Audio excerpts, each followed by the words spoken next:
কত চাইলেন? 10 টাকা স্যার। 10 টাকা কিসের জন্য চাইছেন? হ্যাঁ স্যার খাই নাই কিছু স্যার। খান নাই 10 টাকা চাইবেন কেন? আপনি আরো বেশি চান নাহলে কম চান? খাই নাই দেখি স্যার।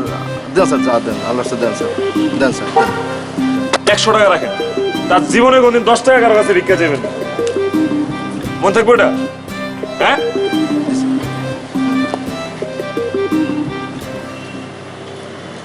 আলবি সাহেব, জি স্যার।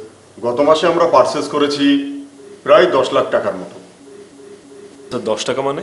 10 টাকা কে বললো আপনাকে? না মানে স্যার আপনি বললেন না যে 10 টাকার পারচেজ করেছি? আপনার কি মাথা টাথা খারাপ হয়ে গেছে নাকি? 10 টাকায় কি পারচেজ করবে? স্যার আমি কি তাহলে ভুল শুনলাম?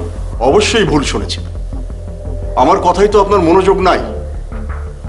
আলবি সাহেব, আমি 10 লাখ টাকার কথা বলেছি, বুঝতে পেরেছেন? Sorry sir. আলবি সাহেব, আপনার আজকে অফিস করা লাগবে না। আপনি বাসায় গিয়ে রেস্ট নেন।